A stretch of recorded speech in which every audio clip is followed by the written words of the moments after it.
have just spent an entire evening with people you genuinely like. Good conversation, good food, maybe some laughter. Nothing went wrong. Nobody said anything offensive. It was, by any objective measure, a perfectly good night. And yet, the moment you close the door behind you and you are finally alone, something inside you exhales. Not just relief, something deeper than that, like a muscle that has been clenched for hours finally letting go. Like you can breathe again, fully, for the first time all evening.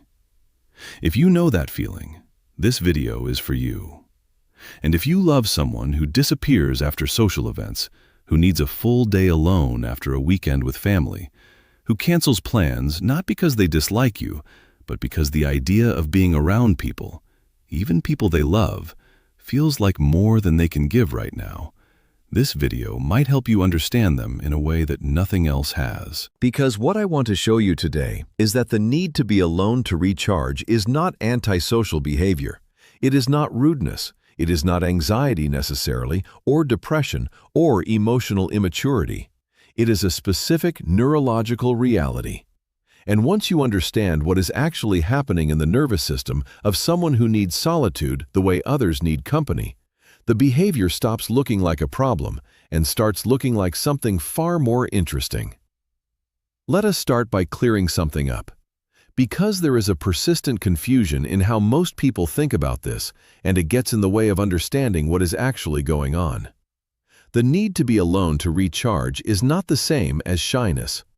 Shyness is about fear, the anxiety of social judgment, the discomfort of being seen, the worry about saying the wrong thing. Shy people want connection but are held back by fear. That is a very different experience from what we are talking about here. What we are talking about is introversion. And introversion, as psychologist Carl Jung first described it, and as decades of subsequent research have confirmed, is not a fear of people. It is a difference in how the nervous system responds to social stimulation. Introverts do not dislike people. Many of them are deeply warm, deeply interested in others, deeply capable of connection. What they experience differently is the cost of that connection. For them, social interaction, even enjoyable social interaction, draws on a resource that needs to be replenished in solitude, not in the presence of others, alone. This is the thing that extroverts often find genuinely difficult to understand. Because for an extrovert, being around people is not draining, it is energizing. They come home from a party feeling more alive than when they left. The social interaction filled something up. For an introvert, the same evening with the same people doing the same things depletes something. And the only way to restore it is to be alone.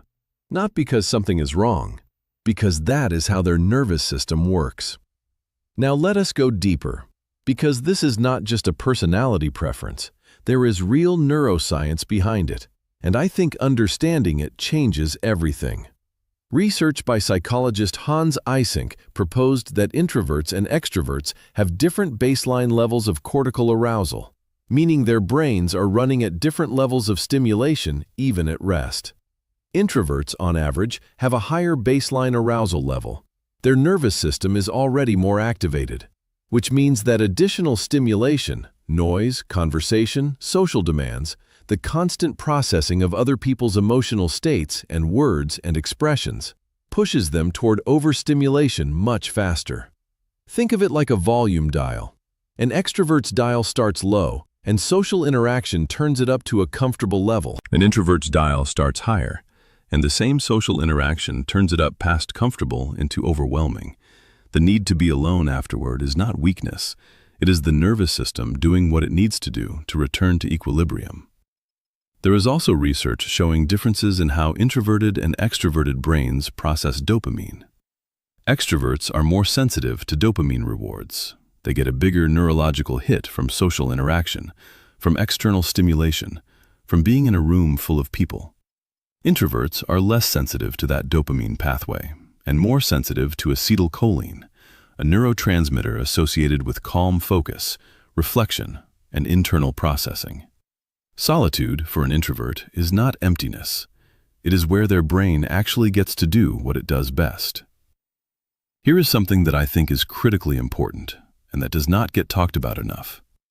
What happens when a person who genuinely needs solitude to function does not get it? When they push through, social event after social event, week after week, always being available, always showing up, never allowing themselves the alone time their nervous system is asking for.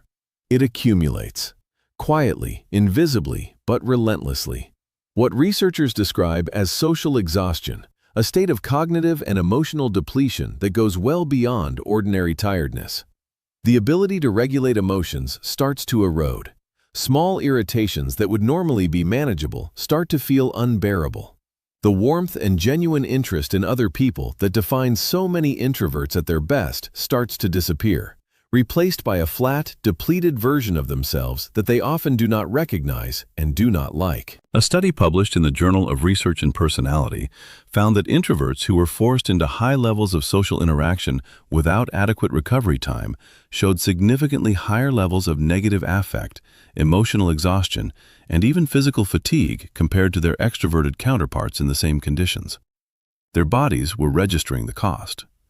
And this is what so many introverts spend years trying to explain to the people around them. It is not that I do not want to be here. It is not that I do not love you. It is that I have nothing left to give right now. And if I do not get some time alone, what I bring to you will not be me at all. It will be a hollow, depleted shell of me, and you deserve better than that. And so do I. I want to say something now that I think often gets lost in conversations about introversion. Because so much of what is written and said about this topic frames it as a limitation to manage, a quirk to accommodate, a social handicap to work around. And I want to push back on that completely. The same nervous system that needs solitude to recharge is also the nervous system that is capable of extraordinary depth. The capacity for internal processing that makes social overstimulation costly is the same capacity that produces rich inner lives, deep thinking, intense focus, and the kind of genuine one-on-one connection that goes far beyond surface-level socializing. Research by psychologist Elaine Aron on what she calls the highly sensitive person, a trait that overlaps significantly with introversion, found that people with this trait process sensory and emotional information more deeply than average. They notice things others miss. They feel things others skim past. They make connections that require the kind of quiet, reflective processing that only happens in solitude. Some of the most creative, most insightful, most deeply present people you will ever meet are people who spend significant amounts of time alone. Not because they are running from the world, because they are processing it. Because solitude is not where they escape from life, it is where they make sense of it. So here is what I want to leave you with. If you are someone who needs to be alone to recharge, stop apologizing for it. Stop treating it as a flaw you need to fix or a weakness you need to hide. Your nervous system is not broken. It is different. And different does not mean lesser. The solitude you need is not selfishness, it is maintenance. It is the thing that makes you capable of showing up fully for the people and the work and the life that matter to you.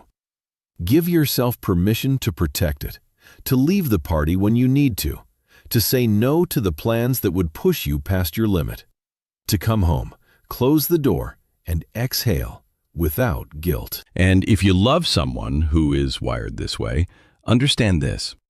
When they disappear for a while, when they need a day alone after a week of people, when they choose a quiet evening over a crowded one, they are not rejecting you. They are refueling, so that when they come back, they can actually be there, fully, genuinely, completely there. And that version of them, rested, restored, present, is worth waiting for. Leave a comment below. Are you someone who needs solitude to recharge? Or do you get your energy from being around people? I want to know. Thank you for watching. Subscribe if this resonated with you, and I will see you in the next one.